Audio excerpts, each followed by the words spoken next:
Soybean पिकाला दुसरी फवारणी 40 ते 45 दिवसानंतर किंवा रोग व कीड अळीचा प्रादुर्भाव दिसून येताच घ्यावी। या कालावधीत सोयाबीन पिकाची फुलोरा अवस्था सुरू असते। यावेळी आपण रसशोषक कीड, सर्व प्रकारच्या अळ्या, चक्रीभुंगा, खोडकीड, पाने खाणाऱ्या अळ्या, बुरशीजन्य रोग यावर नियंत्रण करणे महत्त्वाचे असते।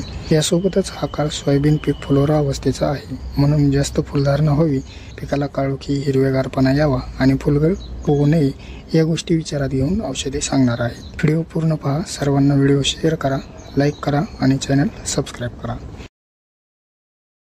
Subscribe now and press the bell icon.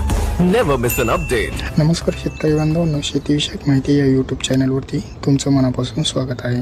मित्रांनो, सोयाबीन पिकाला दुसऱ्या फवारणीसाठी आपण बायर कंपनीचं अलांटो हे कीटकनाशक घ्या। यामध्ये थिओक्लोप्रिड 21.7% हा घटक आहे, ज्यामुळे आपल्याला तुडतुडे, मावा, थ्रिप्स, शेंडा पोखरणारी अळी, पांढरी माशी, फळ पोखरणारी अळी, चक्रीभुंगा, खोड पोखरणारी अळी यावर प्रभावीपणे नियंत्रण मिळेल। यासोबत रोको हे बुरशीनाशक घ्या, ज्यामध्ये आहे थिओफेनेट मिथाइल हा घटक 70% WP फॉर्ममध्ये आहे।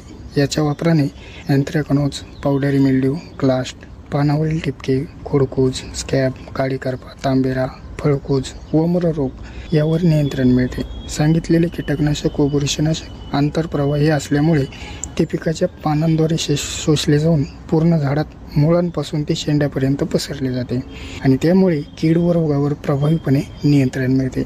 आता पाहूयात, सोयाबीनला फुल जास्त यावीत, हिरवेगारपणा यावा व फुलगळ कमी व्हावी यासाठी आपण कोणतं टॉनिक वापरायचं। यामध्ये आपण सिजंटा कंपनीचं इसाबियन हे टॉनिक वापरू शकता। यामध्ये ॲमिनो ॲसिड 62.5% आहे। याच्या वापराने पिकाची शाखीय वाढ व फुलांची संख्या देखील वाढते, त्याचबरोबर शेंगाची गुणवत्ता देखील सुधारते। यासोबतच फुलधारणा जास्त व्हावी, फुटवे यावेत, फुलगळ कमी व्हावी, भरपूर फुलांचं शेंगात रूपांतर व्हावं यासाठी फक्त टॉनिकच नाही तर अजूनही बऱ्याच गोष्टी जबाबदार असतात। तेही उपाय करणे आपल्याला गरजेचे आहे। तो व्हिडिओ आपण चॅनलवर अपलोड केलेला आहे, त्याची लिंक खाली डिस्क्रिप्शनमध्ये दिलेली आहे। आपण तो व्हिडिओ नक्की पहा। फक्त त्या व्हिडिओमध्ये जे औषध सांगितलेले आहेत ते या औषधासोबत मिक्स करू नका। आता पाहूयात, दुसऱ्या फवारणीसाठी सांगितलेल्या औषधाचं प्रमाण किती घ्यायचं। यामध्ये अलांटोचं प्रमाण घ्यायचं आहे 15 लिटरच्या पंपासाठी 10 मिली, रोको 30 ग्रॅम घ्यायचं प्रतिपंप, इसाबियन 30 मिली प्रतिपंप आणि यासोबत आपण सिलिकॉन बेस स्टिकर वापरायचं। याचं प्रमाण 3 ते 5 मिली घ्यायचं एका पंपासाठी। यापैकी कोणते औषध मिळाले नाही तर त्या औषधामध्ये जो घटक आहे तो घटक असलेला आपण इतर कंपनीचं औषध घेऊ शकता। घटकाचं नाव देखील मी तुम्हाला सांगितलेलं आहे। धन्यवाद।